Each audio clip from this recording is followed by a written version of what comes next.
आप सभी को मेरा नमस्कार। सबसे पहले मैं एलोसिस कॉलेज हिंदी विभाग के विभाग अध्यक्ष मुकुंद प्रभु तथा इस वेबिनार की संयोजिका संध्या सिरसिकर तथा अन्य अध्यापक गणों को धन्यवाद देना चाहूँगी, जिन्होंने ऐसे विकट परिस्थिति में इसका आयोजन कर हमारा ध्यान साहित्य की ओर बढ़ाया और हमारे मन में दोबारा आशा की किरण जगाई। धन्यवाद। मेरा जो विषय है प्रवासी साहित्य एक अवलोकन। प्रवासी साहित्य के बारे में बताने से पहले हम यह जान लें कि प्रवासी साहित्य क्या है या प्रवासी साहित्य किसे कहा जाता है।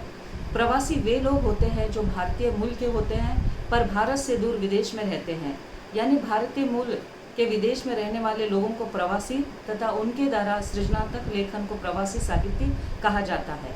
उन्होंने अपने सृजनात्मक लेखन के लिए हिंदी भाषा को अपना माध्यम बनाया। आज प्रवासी हिंदी साहित्यकार के द्वारा लिखा साहित्य बहुत ही समृद्ध है। प्रवासी यह शब्द मराठी यानी महाराष्ट्र का है। जो लोग घूमने के लिए अपना गांव या शहर छोड़कर बाहर जाते थे उन्हें प्रवासी कहा जाता था, लेकिन आज इसका अर्थ बदल गया है।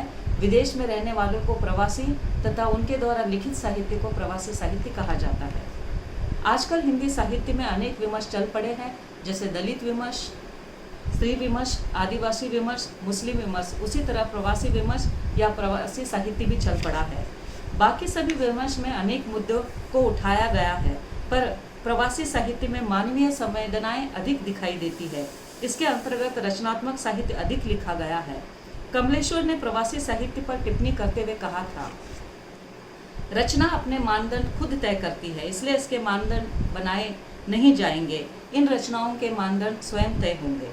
प्रवासी लोगों को हम 3 श्रेणियों में बांट सकते हैं, क्योंकि कुछ लोग जबरदस्त विदेश ले जाए गए और कुछ लोगों को अपना उन्नत भविष्य विदेश में दिखने लगा और उन्होंने उसे ही अपनी कर्मभूमि बना लिया। भारतीय संस्कृति में रचे बसे वे लोग कभी अपनी जन्मभूमि को भूल ही नहीं पाए। उन्होंने अपनी व्यथा को साहित्य के माध्यम से उजागर किया। ये 3 श्रेणियां थी। पहली श्रेणी में वे लोग आते हैं जो गरीब तबके के थे। अंग्रेज नील की खेती करने के लिए हजारों भारतीय मजदूरों को छल कपट से धोखे से गिरमिटिया मजदूर बनाकर ले गए। ये सभी मजदूर शर्तबंद कानून के अंतर्गत भेजे गए। हम शर्तबंद कानून को गिरमिटी प्रथा कहा जाता है और इस मजदूर को गिरमिटिया मॉरिशस, फिजी, सुरीनामा, गयाना आदि देशों में हजारों गिरमिटिया मजदूर भेजे गए। अधिकतर ये मजदूर बिहार और यूपी के थे, कुछ दक्षिण भारत और महाराष्ट्र के भी, जिन्हें कलकत्ता तथा मद्रास के समुद्री रास्ते से जहाज में जानवरों की तरह लाद कर ले गए। उन्हें पैसों का सुंदर सपना दिखाया गया, पर हकीकत पता चलने पर कुछ रास्ते में ही दम तोड़ दिया, कुछ जिंदा रहे। उन्हें बहुत ही यातनाएं झेलनी पड़ी। ये मजदूर अधिकतर भोजपुरी बोलते थे, लेकिन अन्य लोगों से और मंदिरों में हिंदी बोलने के कारण इन्होंने हिंदी सीखी और उसे ही महत्व दिया। जाते समय इन्होंने अपने साथ रामचरितमानस, हनुमान चालीसा आदि ग्रंथ ले गए, जिसके कारण इनका भाषा प्रेम और इनकी संस्कृति बरकरार रही। विदेश भूमि की अपनी भाषा और बोली थी, पर इन्होंने हिंदी को अधिक महत्व दिया। आगे चलकर इनकी दूसरी और तीसरी पीढ़ी ने हिंदी साहित्य में रुचि दिखाई और लिखना भी शुरू किया।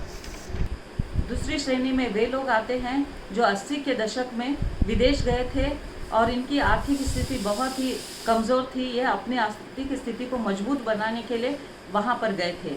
तीसरी श्रेणी में वे शिक्षित लोग हैं जिनके सपने बहुत ऊंचे थे, जो अपनी इच्छा से वहाँ पर बस गए। कारण कोई भी हो, लेकिन उनकी आत्मा हमेशा मातृभूमि के लिए तड़पती रही।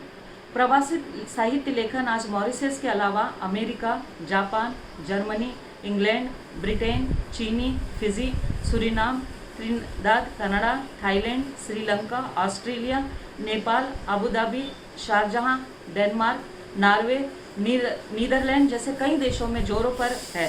भारत में सन 1926 में चांद का प्रवासी अंक निकला था। तब से प्रवासी साहित्य की अवधारणा और उसका स्वरूप निर्धारित होने लगा। गोयंका कहते हैं, प्रवासी शब्द में कोई दुर्भावना, अपमान अथवा कमजोर रचनाकार होने अथवा आरक्षण का भाव नहीं है। प्रवासी को विवादास्पद न बनाया जाए। यह प्रवासी साहित्य की विशेषता तथा हिंदी साहित्य की एक धारा तथा एक नए विमर्श का प्रतीक है। भारतीय साहित्यकार पूरी दुनिया में फैले हुए हैं। उन्होंने विदेश को अपनी कर्मभूमि बना लिया है। वहाँ रहकर भी उन्होंने भारतीय अस्मिता को जिंदा रखा। उन्होंने केवल भारतीय संस्कृति और परंपरा को न केवल सुरक्षित रखा बल्कि उसे एक नया आयाम भी देने की कोशिश की। यही कारण रहा है कि प्रवासी हिंदी साहित्य अंतर्राष्ट्रीय फलक पर हिंदी भाषा एवं रचित साहित्य का दायरा विश्व सामने रख रहे हैं। विश्व में हिंदी भाषा को प्रतिष्ठित कराने में प्रवासी साहित्यकारों की अहम भूमिका है। अमेरिका की प्रवासी रचनाकार देवी नागरानी प्रवासी हिंदी साहित्य को महत्व देते हुए कहती है, हिंदी का साहित्य विश्व में हिंदी की अंतर्राष्ट्रीयता को बुलंदी के साथ स्थापित कर रहा है। इस बात में कोई शंका नहीं है, चाहे वह मॉरिशस का साहित्य हो या अमेरिका का, सूरीनाम का हो या इंग्लैंड का। हिंदी साहित्य की हर धारा उसमें मिलकर एक राष्ट्रीय भाषा हिंदी की सरिता बनकर बहेगी, तभी यह सैलाब अंतर्राष्ट्रीय धरातल पर अपना स्थान पा सकेगा। कमल किशोर गोयन का कहना है कि प्रवासी साहित्य उन भारतवंशी जन समुदाय की आवाज है जो किसी भी कारण विदेश की धरती पर गए, वहां जूझते हुए अपने आत्मबोध के साथ साथ अस्तित्व का बोध को रचनात्मक रूप प्रदान करते रहे। वर्तमान प्रवासी साहित्य ने अपने 3 चरण पार कर लिए हैं। पहला, परायेपन की अनुभूति।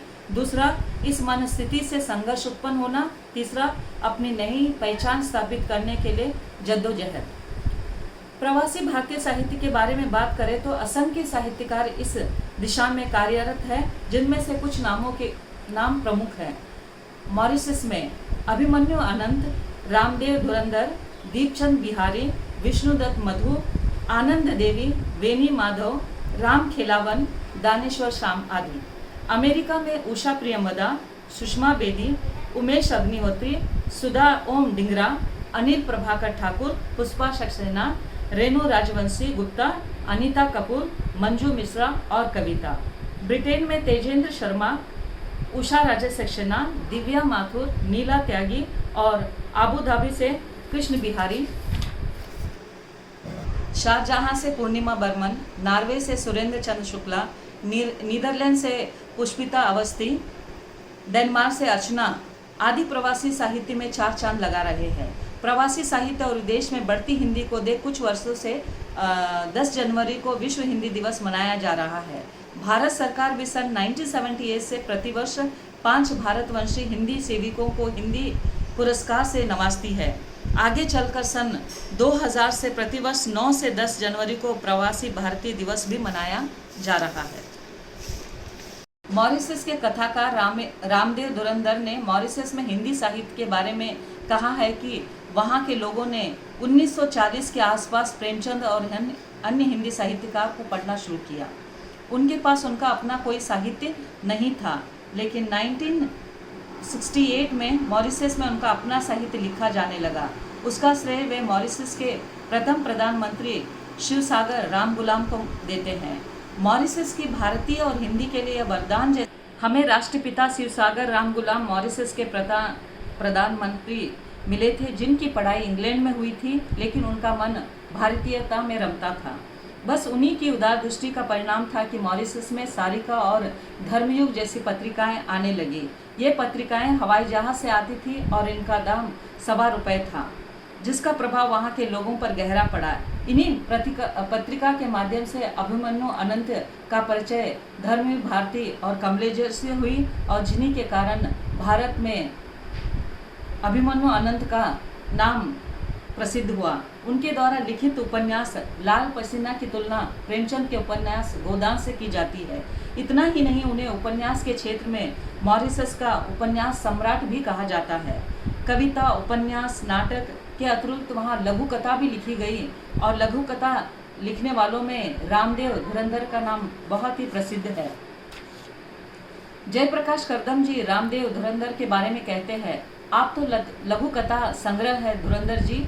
भारत में बहुत लोग आपको चाहते हैं तथा आपको प्यार और सम्मान करते हैं। बहुत बहुत बधाई और हार्दिक मंगल कामनाएं। आप हिंदी का भाषा और साहित्य का गौरव है। मुझे व्यक्तिगत रूप से आप पर गर्व है। इतना ही नहीं, अनिल कुमार नामदेव जी का कहना है, छोटी रचना में बड़ी बात कह पाना कोई रामदेव जी से सीखे। शायद साहित्य का सृजन ऐसे ही होता है। यानी प्रवासी साहित्यकारों ने हिंदी साहित्य में अपना अहम भूमिका निभाई है। हिंदी प्रवासी साहित्य में अमेरिका के भारतीयों का योगदान कम नहीं है। डॉक्टर अंजना संदीर एक ऐसी कवियत्री जिसके प्रत्येक काव्य संग्रह में भारत के मिट्टी की सौंधी खुशबू आती है। प्रवासी के बोल काव्य संग्रह की वे संपादिका है जिनके बारे में कहा जाता है उन्होंने साहित्य जगत में उस मिट्टी को आवाज़ दी जो सदियों से गहराइयों में दबी हुई थी। उसके दर्द, उसकी पीड़ा वटवृक्ष नहीं जानता था। नारी मन की स्थिति को विदेश की धरती पर आवाज़ उठाने में डॉक्टर अंजना जी ने ऐसा जज्बा दिखाया कि वर्षों से अंदर घुटन महसूस कर रही नारी को जैसा खुला आसमान मिला हो। इस काव्य संग्रह में 114 अमेरिकन भारतीय कवित्रियों की कविता है। अंजना जी इन कवित्रियों के बारे में बड़े गर्व से कहती है, कोई किसी से कम नहीं है। आसमान में लाखों सितारे हैं, लेकिन हर सितारे की छोटी छोटी जो टिमटिमाहट है वो अलग है। उषा देवी सन 1985 से अमेरिका में रह रही है, लेकिन आज भी उनके हृदय में भारत की तड़प है। वह तड़प उनकी कविताओं में स्पष्ट दृष्टिगोचर होती है। वतन से दूर वतन की याद तो आती है, सौंधी मिट्टी की खुशबू तन मन सरसाती है। माँ का आंचल छोड़ के कितनी दूर चले आए, सब कुछ मिला यहाँ फिर भी उसे भूल नहीं पाए। सौतेली माँ अपनी न बनने अब समझ में आती है। माँ ने कहा था देखो दुनिया लौट चले आना, अपना घर फिर भी अपना दूजे का बेगाना, आस की डोर जो बांधी उसको तोड़ न पाती है। इतना तो स्पष्ट है भारत का प्यार, बिछड़ने का दर्द और देश के प्रति उनकी संवेदनाएं उनके साहित्य में झलकती है। बिंदु सिंह ने हिंदी के बारे में जो कहा उसे सुनकर मन में एक सवाल उठता है, क्या हम भारतीय हिंदी के प्रति इतने समर्पित हैं? उन्होंने कहा था, हिंदी मेरे लिए हिंदी एक भाषा है जिसने मुझे अपने देश की खुशबू आती है, जिसमें चूड़ियों की खनखनाहट है, सूखे पत्तों की गड़गड़ाहट है और होली के रंगों की तरह वह रंगीली है। हिंदी मेरे लिए प्रेरणा का स्रोत रही है क्योंकि यह एक माध्यम रहा है विदेश में बसे हिंदुस्तानियों की पहचान का। नमस्ते सिर्फ नमस्ते कहने भर से ही एक मुस्कुराहट चेहरे पर छा जाती है। 15 अगस्त के कार्यक्रम में वंदे मातरम सुनते ही सर गर्व से ऊंचा हो उठता है। जिन हिंदी फिल्मों के गानों के बल पर मेरे विदेश के बच्चे हिंदुस्तान को याद करते हैं, उस हिंदी को प्रणाम। हिंदी मेरे लिए मेरे बच्चों को हिंदुस्तान से जुड़ने का माध्यम है और हिंदुस्तान में छोड़े रिश्तों के साथ जुड़ने का स्रोत भी है। उषा प्रेमदा का नाम हम लोगों के लिए अछूता नहीं है, लेकिन जब हम उनका नाम प्रवासी साहित्यकार के रूप में देखते हैं तो यकीन नहीं होता है कि वो प्रवासी साहित्यकार है। उनके उपन्यास और कहानियों में भारतीय मध्यवर्गीय परिवार की झलक मिलती है। स्वयं उषा प्रेमदा कहती है, मैं कानपुर जैसे भीड़ भरे नगर में मील की चिमनियों के धुएं से मटमैले आकाश के नीचे पली हूँ। उषा बचपन से ही रूढ़ियों परंपराओं को आवश्यकता अनुसार तोड़ने में विश्वास रखती थी, इसलिए अपने नाम के आगे उन्होंने कभी पिता का नाम न लिखा, क्योंकि उनके पिता बचपन में ही गुजर गए थे और माँ ने उन्हें पाल पोस कर बड़ा किया, और इसीलिए उषा ने अपने पिता के नाम के जगह अपनी माँ का नाम लिखा, उषा प्रेमदा। हरिवंश राय बच्चन, फिराक गोरखपुरी, सुमित्रा नंदन पंत आदि प्रमुख साहित्यकारों ने उषा प्रेमदा को लिखने के लिए प्रेरित किया। इनकी कहानी अनेक पत्रिकाओं में उस समय छपती रही। उषा प्रेमदा फिराक गोरखपुरी जी को याद करते हुए कहती है, उन्होंने कहा था, अंग्रेजी पढ़ो, अंग्रेजी नहीं तो हिंदी वालों की तरह एक तरफी होकर रह जाओगे। बिना विश्व साहित्य पढ़े कोई अच्छी लेखिका नहीं बन सकती। उषा जी ने अंग्रेजी में एमए किया और आगे की पढ़ाई के लिए अमेरिका गई और वहीं पर किम से शादी कर वहीं बस गई। पति हार्वर्ड विश्वविद्यालय में प्रोफेसर तथा उषा जी विस्कासित विद्यालय मेडिसिन में दक्षिण एशियाई विभाग में प्रोफेसर। गोरखपुरी प्रेरणा से उन्होंने आगे बढ़ने का रास्ता बना लिया। अमेरिका में रहकर उनका मन आज भी भारत के लिए तड़पता है। वे अपने एक संस्मरण में कहती भी है, एक प्रवासी के लिए घर लौटना एक मधुर और कोचोट भरा अवसर होता है। घर से हम विदेश के लिए निकलते हैं तो आंखों में एक सपना होता है, नए अनुभवों का उत्साह रहता है, मन में एक ऊर्जा और शक्ति होती है, पर लौटते हुए मन में अनेक भावनाएं गड़बड़ होती रहती है। अपने परिवार में बैठने का सुख, अपनी भाषा में बोलने का आनंद, अपना देश भारत में सबसे घिरकर भी हम जानते हैं हमें लौटना है और फिर उसी व्यवस्था और अकेलेपन से छूना है, जिसका उदाहरण हम वापसी कहानी में देख सकते हैं। यानी निकले गुलशन से तो गुलशन को बहुत याद किया, धूप को, छाव को, आंगन को बहुत याद किया। अंत में प्रवासी साहित्य को लेकर इतना ही कहना चाहूँगी, प्रवासी साहित्य हिंदी साहित्य में जुड़ती एक नवीन विधा एवं चेतना है जो प्रवासियों के मनोविज्ञान से जुड़ी है, जो न केवल एक नई विचारधारा है बल्कि एक नई दृष्टि भी है जिसे अपनी जगह बनाने में पर्याप्त समय लगा है। धन्यवाद।